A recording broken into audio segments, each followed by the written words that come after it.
Hi, I'm Corey Butler. And I'm Sean Todd. And this is the Mind and Money Show, powered by Acivda Financial. On our show, we'll be going into a deep dive into the relationship we have with our minds, health, and our money. If you'd like to join us on our journey towards becoming better humans, stick around.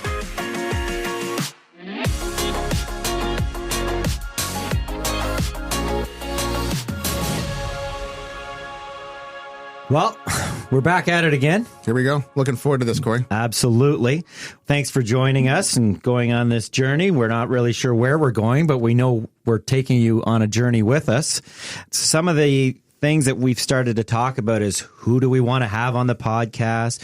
What are the topics? We also want to talk about the self-improvement. Yeah, I think it's, to me, it's been a great opportunity. I can look at now how the communication's happening. Everybody's tuning into the podcast. I listen to podcasts a lot. So in the last year or so, I've been tuning in, listening to some great podcasts, and I thought this is a great way for us to deliver a message. And we've got some great people we're going to speak to. Absolutely. And it's, some of the guests that we already have lined up. We have an impressive lineup, including our guests that we have today, which we'll introduce shortly. Is there anything you wanted to kind of highlight for yourself, Sean, in terms of self-improvement that you've had going on in 2019? Yeah, sure. I think some of the things I've really enjoyed, and I'm sure my friends and family are getting sick of listening to it, but I've spent a lot of time meditating this year, and that's something that I've been reading about. My wife's been certainly talking about for some time, and I just really never, really grasped onto it. I gave it a try about a year ago. It was fantastic. I've enjoyed that experience. So I started using Insight Timer as an app that I have on my phone, and I find it's nice at the end of the day. We're so busy with what you and I do. I find it's a stressful occupation.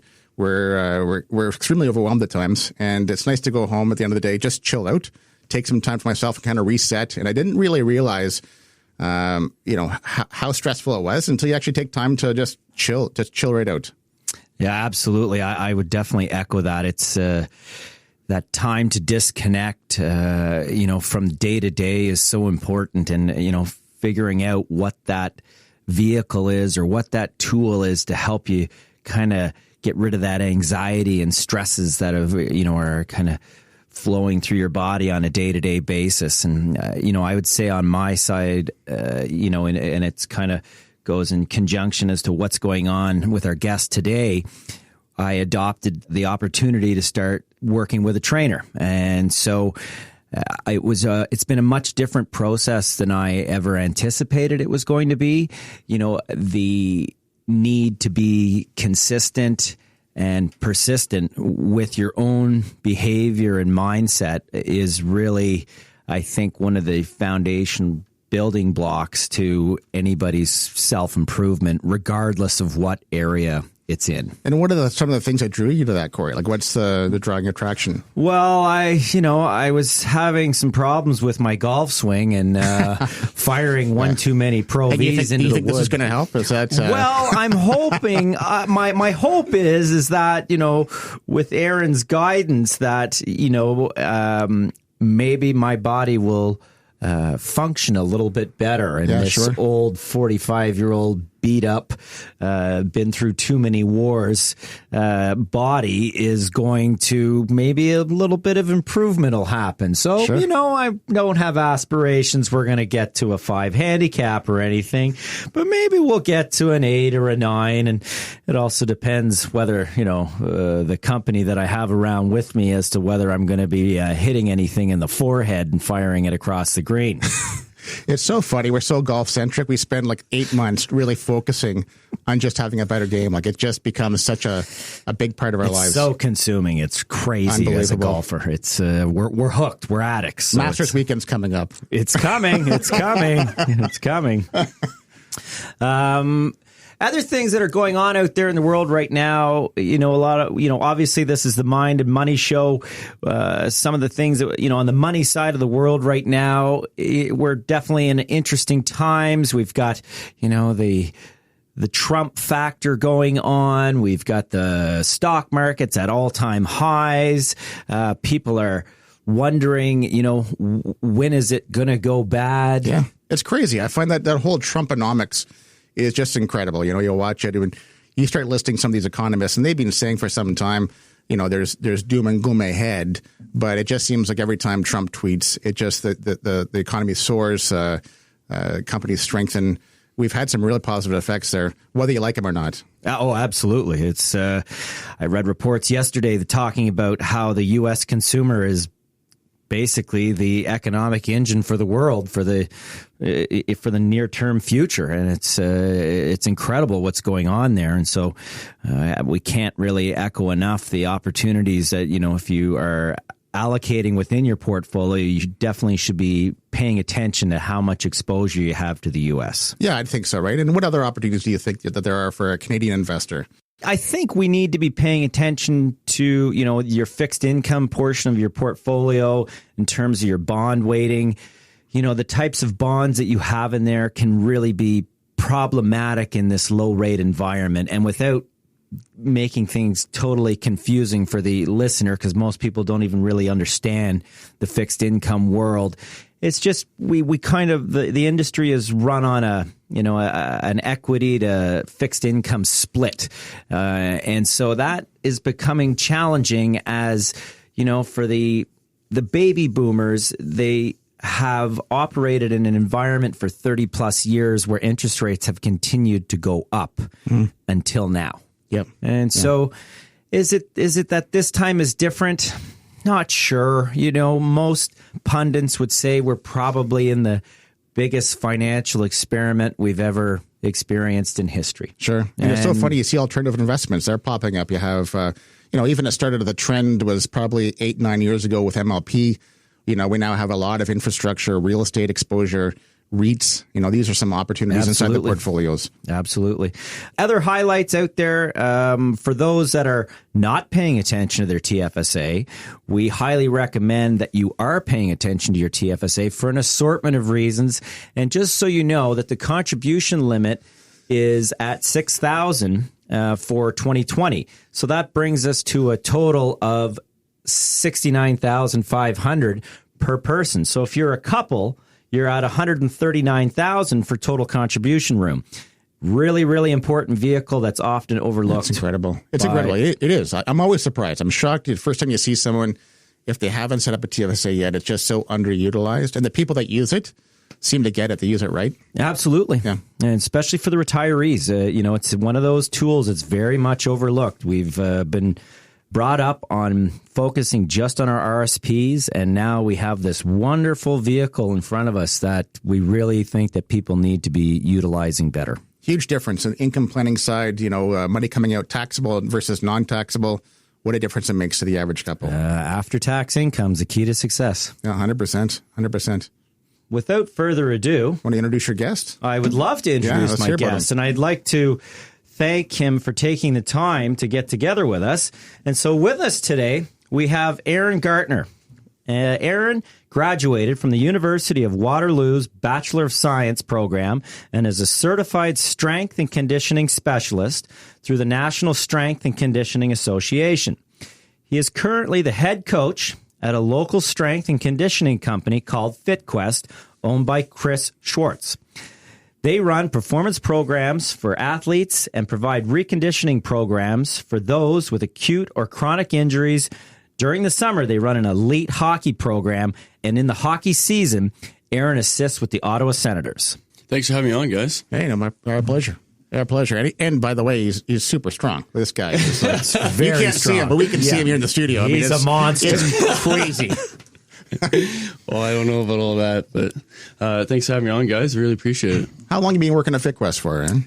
I guess this would be going on my 5th year. Is that right? Yeah. Yeah. And obviously enjoying it. Yeah. No, it's great. So I was originally out in Montreal when I first reached out to Chris, and it was like, this like random events kind of happened where I just took a shot, sent an email out that somehow got out to Chris, and he gave me an opportunity out in Carleton Place where I would try to, grow the business out there. Sure. And then the guy who was in my position currently at the time, he moved on to work with the Belleville Senators. So he's the head strength and conditioning coach there. And then I moved up to the Canada spot there. So he kind of just gave me a little bit of an opportunity, and, I took the bull by the horns. And what a neat opportunity to work with Chris. That must be something else as well, right? Yeah, you know what? It's, being out in, I was out in London for a while, and then I was out in Montreal, and just being in those different areas and, trying to grow your business and get more contacts, you realize how hard it is to do. Sure. And Chris giving me the opportunity to work with him was huge, and it doesn't happen very often. It's challenging to get into the industry that way, but I was extremely fortunate. He's been a great mentor, and all the colleagues that I've had at FitQuest have been great as well. It's an environment where you learn something new from everyone, and it's not only strength conditioning or lifting or whatever. It can be based off I like how this routine you do in your daily life. I noticed this, and that's something that I may start doing as well. Like, I notice this person's reading this, or, just chatting with them. They're like, oh, I turn my phone off 2 hours before bed type thing. And that's really helped me cool down and get better sleep, and just stuff like that. Like, all the conversations are really self-improving. That's amazing. So you're actually taking stuff from clients and applying it to yourself. So it's not just a one way. Yeah. This is completely two way for you. Two-way streak. But mainly the colleagues and stuff that I'm with, those conversations work really well. But yeah, absolutely, clients too. Like, have you learned anything from Corey at all? Honestly, and I have learned a lot from Corey. Yeah. But didn't help my golf swing at all. Do you top the ball a lot more now? That might be a me issue. Yeah. I did actually give Corey a compliment. I didn't want to bring this up. It was just me and Sean sitting here. Aaron, what did you say? So yeah, we did a workout this morning. I didn't realize how strong Corey's been getting. Wow. Wow. I think we may have to actually sit down and do a little assessment soon and see where he's actually at. See where the kid's going. Yeah. Gonna need a new size suit there. It's, I am here to pop you up. It's amazing. That's amazing. So yeah, no. God. So Aaron, we had chatted about previous times while we were exercising some of the similarities in terms of behavior that goes on between, whether it's saving money or just goal setting, and how those are so similar in terms of starting a diet, starting a new workout program. We've talked about that. Everybody wants to do the 10-week program, and then they want to shut it down, and they want to go, okay, I'm going to go crazy with my diet, and all of a sudden things aren't attainable. Yeah, no, exactly. And I think one of the biggest challenges people find that cross over into the money and self-improvement or strength conditioning or fitness world is finding a manageable routine. So the first time, like when I went to see Corey originally for financial assistance or as a financial advisor, first thing you do is go through a budget list, right? You go through what is your spending habits, what is the routines that you have that creates the amount of money that you're spending each month, right? And it's super similar to our side of things where we sit down with someone originally and just see what, like, obviously we go through injuries and et cetera, but also finding a routine or looking at the routine and seeing where can we improve this to help make your life more manageable so you don't feel more stressed by feeling the need to improve yourself through fitness or hit a goal through fitness. So finding that manageable routine is priority one, and setting the expectations manageably. Okay, that failure that people experience too early on is something you probably would see on a regular basis, right? I'm gonna lose 20 pounds in 10 weeks, and if I don't do it, I have failed. It's so funny. Some people are so accepting of failure. We were just listening to my brother. Well, that's right. Some people just chosen that's a life path. Wow, you just threw him under the bus. I don't even know where that came from. Honestly, we had sat and very fortunate to sat and listen to Bruce Linton on Friday, and one of the things that really stood out to me was just how accepting he was of failure when he was talking. He said, "Listen, I like failure.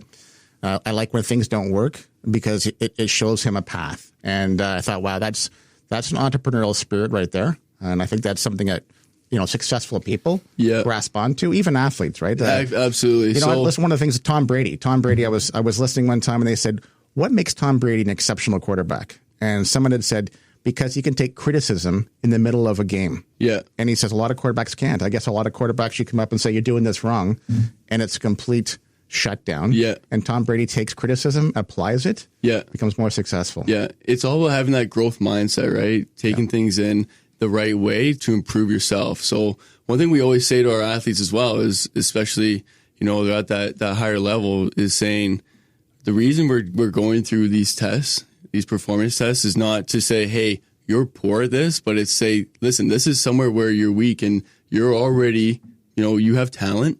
But if we improve on this, it increases our likelihood that, you can be a little bit faster, or you can do this or do that, right? It increases your overall ceiling, right? I would say, that you have really educated me on the need to walk before you run. Yeah. As a male, mid 40s, you go to the gym, I want to lift heavy weights and I want to do all these things, but the reality is you need to do something very, very different. And that, maybe that's something we should just kind of circle around on right now, because I think it is a factor in so many aspects of all of our lives. It doesn't really matter whether it's relationship, money, your health, education. Like, we have to go slower than we actually think. Aaron, how important do you think having just early success is to have someone continue to repeat something on a goal, for instance? So one of the examples I would think of is I had read something, and for years, the proper advice I would give someone when paying down debt is to pay down your highest interest debt first. And the example I read about was you'd have, let's say, a very onerous debt of $20,000 on a line of credit, and then they had, or even a higher interest paying debt, and then they had a smaller debt, maybe $1,200. And the advice that was given is to say, start picking off that small debt first, irregardless of the interest rate. Because at least if you pick off one and you pay it off, you feel successful, like, wow, I can do this. And you continue on your good habits. So I think, wow, how does that apply to sports or even a goal setting where you say, how important is that to have a client have early success for them to feel fueled and just keep on going? It's huge. Yeah. And probably a good example of it is an athlete with a long-term injury, or, let's say an injury, or they're out 6 to 8 weeks. They maybe had to have surgery. But having them have small successes and be aware of them.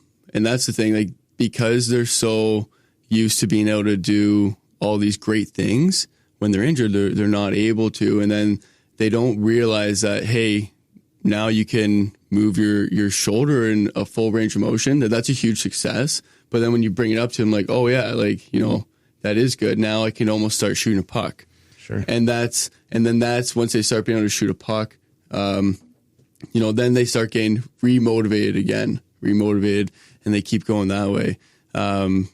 Every time that they get to be able to do one extra thing, that motivates them a little more. But when it takes too long and their patience starts to struggle down a little bit, that's where it gets tough mentally to keep going. So, and even as like a younger athlete as well, like, you have to feel like you're getting better at a certain point, or that's where the motivation kind of stops. But then, then you get those athletes who, their mindset is at such a young age just stuck into doing what they're told and trusting the process. You obviously educate them on what the process is. You're not just like, hey, do this. You educate them on, hey, so this is the plan. It's going to take this long. And our goal at the end is to be able to get you to be able to do this. Okay. And showing them, sometimes those athletes they're wired in a way where they'll just do it. They come in early. They do their foam rolling. They go through stretching. They go through all their rehab exercises they're supposed to be doing. Then they put 100% in all their exercises, and then they stick around. They foam roll. They stretch, and then they always have a water bottle. Just the little things, like always staying hydrated. And that's where you see these athletes like that. You're like, that's a special kid. That's something special there. And that's those are all the tools you need to be successful, because nothing is guaranteed in life. And the same thing comes with strength and conditioning and rehab. Nothing's fully guaranteed, and you don't see a whole lot, but when for a long period of time. But if you have that patience and you just keep grinding, you're going to be successful. And it's pretty amazing to see and witness that with a lot of athletes. That's awesome. That is so awesome to listen to. And that foam roll, when you mentioned that, it's the bomb. Like I have used, it's fantastic. It's not a big thing now. I see so much of them. They're advertised. I see it in Men's Health magazine all the time. The foam roll, obviously, you guys are using it as part of your stretching programs. Like things crack when you go on it, and you're like, "Should I see a doctor now?" Yes. Yeah. No, it's huge. And all we're really trying to do is relax muscles that are too tight. That's all we're trying to do. Yeah. You can create a little bit of blood flow to the area, but we're just trying to relax it so that it can more easily be stretched. And it's incredible how, when my experience with you, how disciplined, within the program, that stretching has become such a focus. Like I remember when I first started, I could barely get my foot off the floor for my quad hamstring stretch. I think that's what I'm... Hip flexor quad. Hip flexor quad. Thank you. Still learning. That was just a step. That was just a step. You're just walking up the stairs. Just walking up the stairs. But it was incredible because I actually had to take a band to get my foot even an inch off the floor. And now, like months later, like my foot's touching my ass. It's incredible what's gone on there. So it really is so important. Yeah, I think you look fantastic. Thanks, buddy. I love you. Also, no one ever wants to hear about your butt on this podcast again. If we can avoid that, it's going to be a hot topic. Yeah, I think it probably will come up again. I actually have a question for Aaron. So, what do you see in people that come to your gym? Maybe they're a little timid. The fear that's in them. How do you kind of get that fear of failure out of their mindset? Is it just repetition that we talked about before, or is there something more deep that you kind of look at with them? Yeah, no, that's good, because you see that a lot, actually. Especially you see that ever from young athletes to gen pop type thing, and it's just ensuring them that just taking things slow, just ensuring them that we're just going to work on the foundational movements, and this is a safe space, and everyone here is hands. Yeah, everyone here has a common goal. Everyone's here to get better, and that may be, someone may be trying to make Team Canada, or someone may be, trying to do a box jump, or someone may just be trying to shed a few pounds or improve on their swing. But everyone there is trying to get better, and everyone has the same mindset. So, like if anyone may come in like, oh, I don't know if I'm not an elite athlete or something, or whatever. Or I had a previous bad experience with a strength coach. It's, they take comfort in knowing that everyone there is, very, very helpful. And if you have any issues or anything like that, or if you have a question, anyone there will answer a question. And just sticking to, the fundamental things day in, day out, I think they take a sense of comfort in always knowing, okay, as soon as I come in, I can just, do the warm-up on bike. Okay, then right after that, I'm going to do the foam rolling stuff that I was given, if that was something that was prescribed. Then right after that, I'm going to go through my stretches. I know what those are. And then it's just routine and knowing that they're going to stick to the fundamentals. I think that people take comfort in that. And I'm sure at the same time, it's pretty awesome to see people that come in with a weakened mindset, and then as they start getting more into it, they start getting confident in themselves, right? That's probably one of the best feelings for you. Yeah, it's pretty cool. You can see, sometimes they come in maybe a little timid, and then later on you see them start like strutting around, a little swag in their step, and it's pretty cool to see. That's awesome. What about young athletes and technology? Because of course, demographics is a little different. So I'm sure you're working with some older athletes that maybe don't use tech as much. They're not using tablets every minute, or they're not using your phones. But you got these young athletes who are coming through, maybe competing and want to get to a higher level. How much does that interfere, maybe even with their sleep patterns? If are they up later? Maybe the discipline's different for them? But I'm just curious, do you see that affecting their overall athleticism? Yeah, so that comes back down to their developmental factors, I guess. Because now you see everyone has an iPhone, everyone has a laptop. And then when they're given, if you're in high school, when you're given your homework, it's all on your laptop. So they say, go to this website, and then you go to your teacher, and then under that tab, you got this and this. So they always have a screen in front of them, which can ultimately affect their, how well they sleep. And I guess to go a little deeper is how much REM sleep they get, which is that point where you're sleeping, where you get, that's where your body does most of its recovering. And that's kind of a pretty pivotal moment during your sleep cycle. And that takes a hit when you are on your electronics all day, especially, within that 2-hour period before bed as well. So that takes a pretty big toll. And then on top of that, it's coupled with stress and anxiety that these athletes are feeling from, daily just life. They got homework, and then the stress with different sports now it's a lot, right? So making different teams, performing well. A lot of these athletes have really big goals of going to Division I schools, and then you gotta get the grades to go to that D1 school. If you're fortunate enough to have worked hard enough to get there. Then it just gets coupled by that. Ultimately, then also in the season, you go through, and let's say you have a game, Friday night, and then, you get stress, anxiety from that. And then you're on your phone after, these kids aren't really going to bed till probably 1 o'clock, 2 o'clock at night, in the morning, I guess. And their sleep is really getting hit. So in a roundabout way, the sleep is really getting hit because of the increased technology, and then the demands of life that these athletes have. Yeah, and what do you recommend to them? Do you have, as part of your regime, do you say, hey, this is something you should be doing? Yeah, no, exactly. So it differs with every athlete based on what you actually get out of them. So if you have someone who hates reading, it's unlikely they're going to read before bed, right? Even if they know that's going to help them. Mm-hmm. You have to pick something that's manageable. And that may just be, how long, you ask them, how long are you on your phone before bed? Well, I'm on my phone for about an hour, and then I crash. Well, let's try to go on your phone for half an hour, and then half an hour, you're just gonna hang out. Just try to work on some mindfulness. Just, maybe do a little homework if that's something that you find calms you down. Listen to some music, but get off your phone, something like that. And then going back to what you started with, meditation as well. That's pretty huge for different levels of athletes in different sports.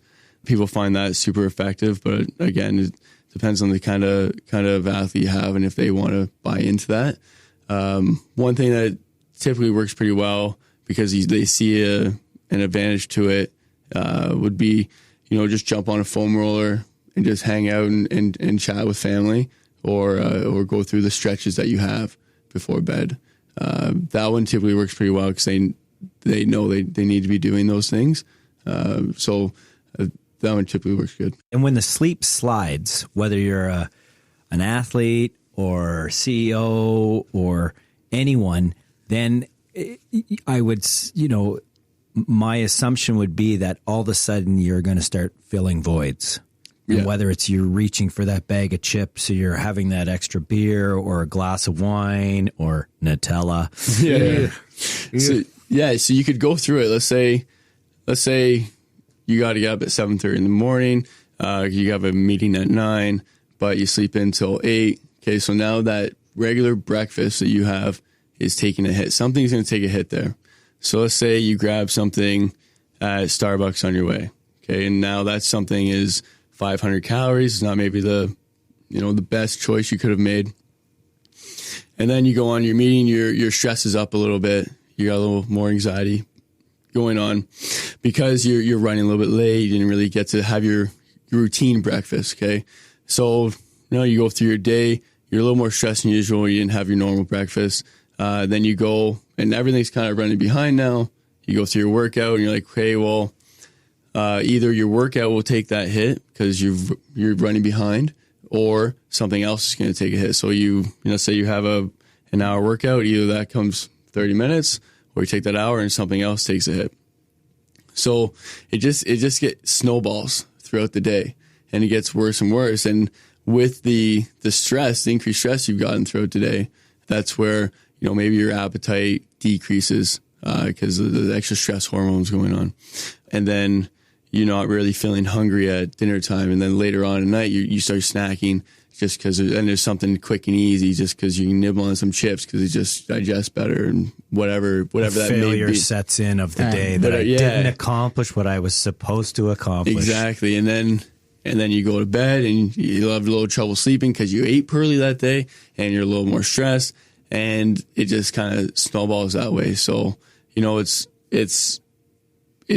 trying to find a manageable routine that you can do on a day in and day out, but also keeping the mindset that it doesn't have to be a perfect diet 100% of the time.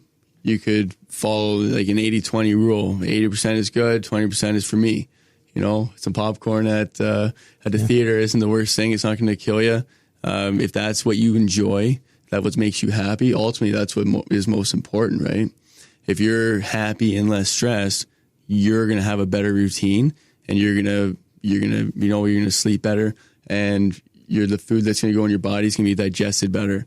So yeah, it can be a snowballing effect, but ultimately it's just trying to bring the mindset back down to say, okay, you know what, tough day. Tomorrow's another day, and let's take it by the horns again, I guess. How obvious is it to you when someone comes in? Obviously, you're training, and then you've got a couple different people. How obvious are the symptoms to you if you see somebody is sticking to the program versus can you tell the minute they walk right away? It's that obvious. You can say that guy or that girl is not eating right. They're not doing anything. Some are better at hiding it than others. But because after a while, let's say it's like someone you have in, let's say it's someone you have in all the time, you'll be able to tell, like for Corey, I could say, okay, you had a fun weekend. Okay. I can lick my pores and get drunk again. Yeah. I can tell because you're falling asleep right now. Yeah. Corey has his classic head nod when he's about to fall asleep. Yeah. So yeah, you can tell. And then some guys try to hide it, decently try to mold in with the rest of the group. But you can typically tell pretty quickly. So this is probably a pretty good advice for young athletes. I mean, obviously coaches, even not just fitness trainers, but a coach should probably tell if someone is doing something that they've been asked to do. Like, hey, I want you to work on this at home, want you to train. It's probably very evident when they hit the ice, you're not doing what I asked. Exactly, yeah. And that's something like athletes think they're getting away with, but people can tell. Sure. And the work you put in shows and the work you don't put in shows. Yeah. And it's just the nature of the beast. It's the same thing in your guys' realm.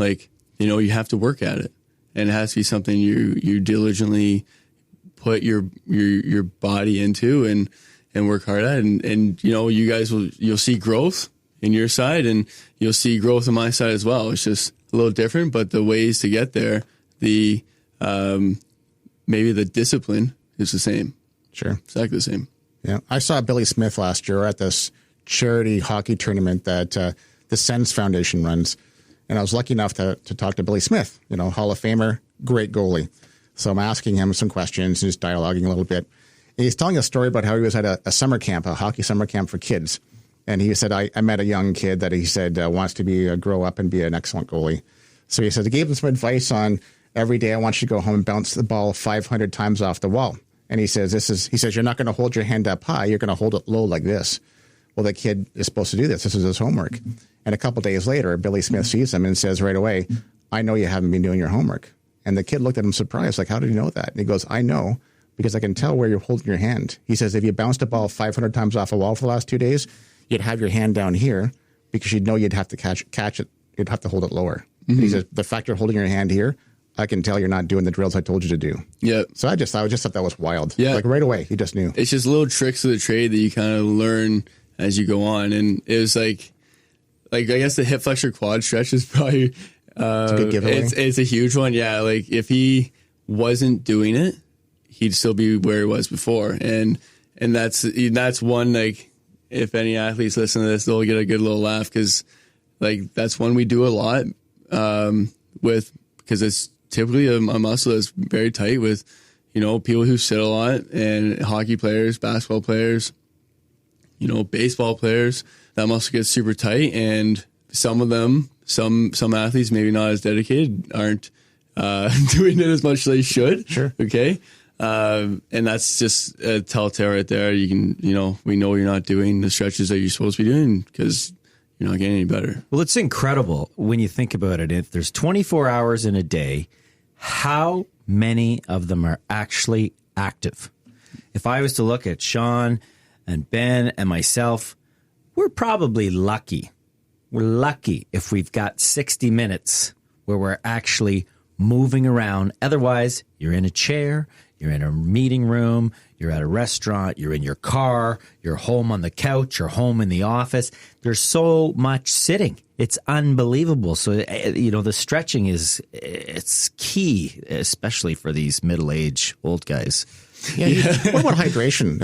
How important is that? Because I remember sitting in one time listening to, it might have been Chris Schwartz. I forget. It was a fitness trainer talking about, sometimes they have clients come in, say, I'm plagued with, A, B, and C. And the first recommendation is, I want you to hydrate for a week, come back, and then we're going to check things out, check the symptoms in. And it makes apparently a huge difference. So I'm just kind of curious what your opinion on that is. Yeah, absolutely. If you're dehydrated, think of a car and the gas is the water. If you're running on empty, your car's not running very well, and it's just going to stop eventually. Like all your systems need it. And you're just not going to be functioning on all cylinders if you're dehydrated. So that's, you're not going to be, your reactivity, your reaction time is not going to be as good. Your footwork is not going to be as good. And that's like noticeably not as good. And then, secondly, your injury risk goes up quite dramatically when you're dehydrated, especially chronically dehydrated. Because that must affect the stretching of the muscles too, right? Absolutely. Yeah. Your range of motion is going to be inhibited. It's the things that are free have the biggest impacts on us. And that's just going to be, hydration and sleep.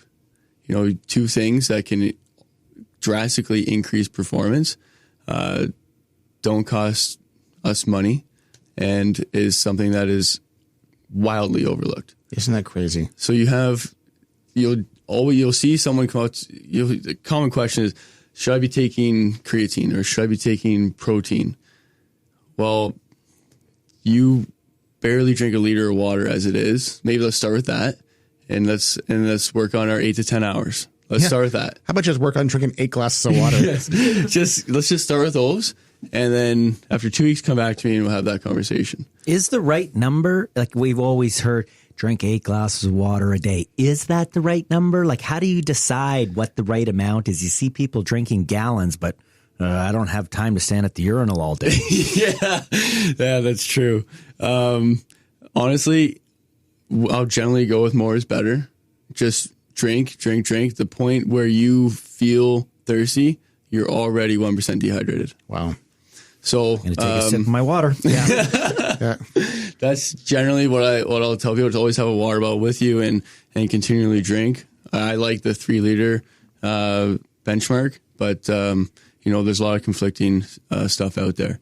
So ultimately, it's going to come down to you. And if you feel thirsty, then you got to drink more and use that as a bit of a way to track it. And I'm going to tie the yoga back in here, because you were just talking about the flexors before and about how important those hip stretches are. Do you find the yoga obviously kind of overlaps a little bit on some of the stretching activities?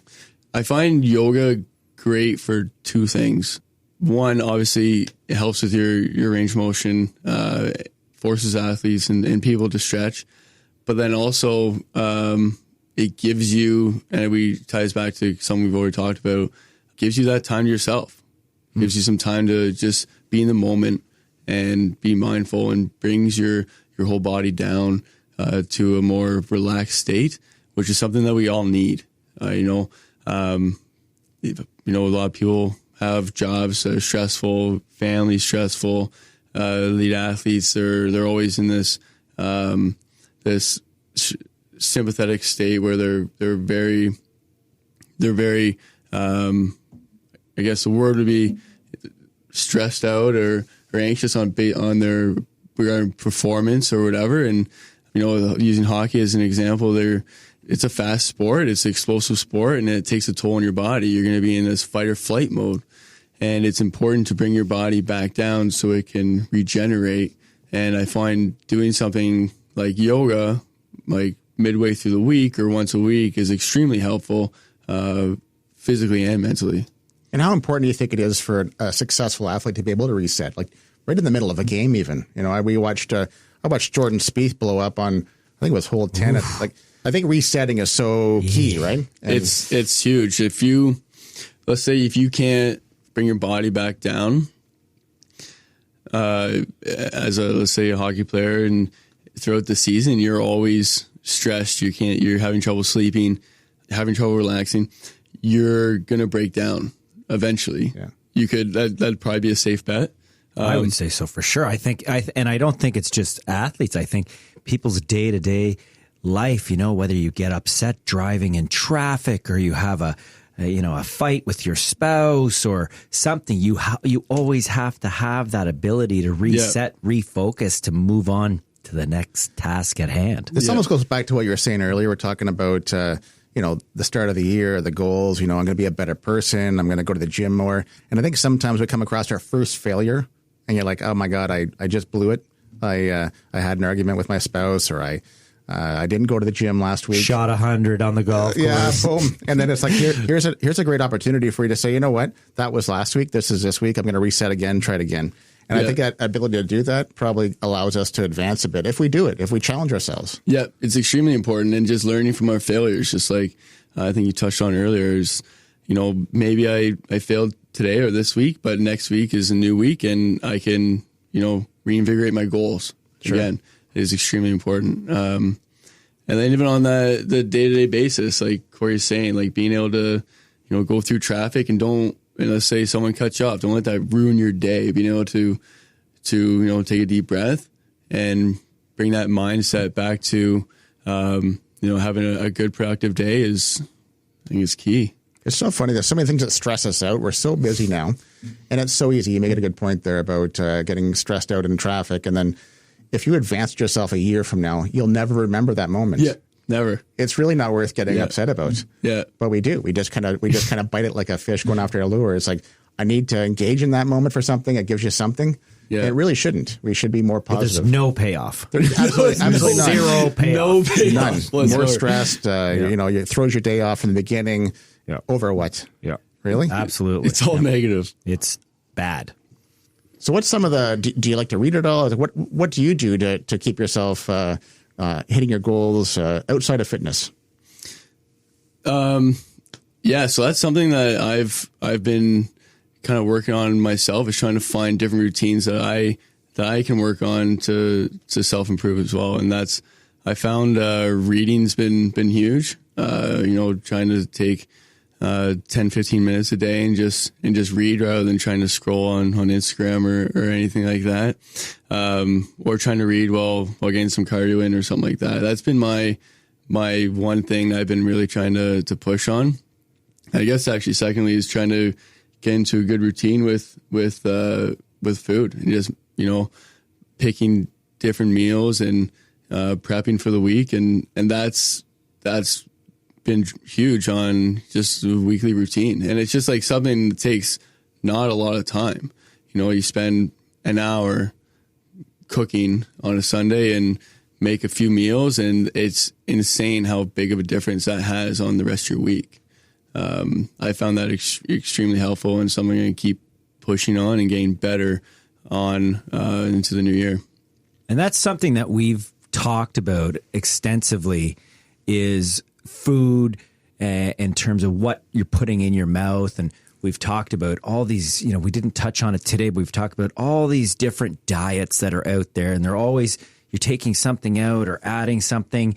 And it really, if I can, pat you on the back, Aaron, for guiding me, is you never asked me to make huge changes. You just zeroed in on the things that were really impacting my ability to shave a couple pounds off. And what we learned together is, I didn't really think I was drinking that much beer in a week. Yeah, a couple here and a couple there, and then that really added up. They really start to add up, or the extra spoonful of Nutella that I would stick in my mouth. And so I have to say thank you for guiding me on this path and the journey we've been on together. And I really thank you for coming on the show today. And I think everybody, the listeners, we've all benefited from hearing your expertise in terms of guidance all around. And it's so incredible, the correlations between money, between health and fitness, and you just staying on track and refocusing. And, when you fall down, get back up, because that's part of living. Yeah, I absolutely love this. And I just want to make sure that everybody that's listening today can connect with you. So if they're listening and they say, you know what, that's great. How do I connect with FitQuest? You please tell us, how do we do that? Yeah, I can reach that. My email would probably be the best way, is aaron@fitquest.ca. Okay. So AARON@fitquest.ca. And then they can check out the website, fitquest.ca, and we have Instagram as well. So they can follow us on Instagram. FitQuest, I think that's it. You're going to post Instagram. a picture of how Jack Corey is now? You don't want to have to lose followers. Yes. That's right. And we're the same too. So we're going to have, of course, we're sponsored by, obviously, our company, Acivda Financial Planning Group. So we're going to have on our webpage, www.acivda.com. We also have a blog, which is explainthis.ca. So that's explainthis.ca is our blog, where we have more information on our show, more information on some of the topics we spoke about. But I've really enjoyed listening to everything you said today. I can't believe the time just flew by there. Yeah, no, it did. It's been great. Thanks for having me on, guys. Thanks, Aaron, for joining us. It was great. No worries. It's been awesome. Well, until next time, that's fantastic. Thanks for joining us. We're looking forward to the next topic. Corey, really appreciate this was a great idea. I'm looking forward to the months to come here. Well, it's nothing but smiles and teeth in the room, so we did something right today. Yeah, so just remind everybody, we're going to have a show every month. So please stay tuned. And if you have any suggestions, you want to be on our show, please contact us. I'm Sean Todd, and I really appreciate being part of this. And I'm Corey Butler. And again, thank you for joining us, and we're signing off. Thanks for joining us. To learn more about the topics we've spoken about, check out our blog page at explainthis.ca. If you enjoyed the show, please subscribe, rate, and review us in your favorite podcast app. This is Sean Todd and Corey Butler. Until next time.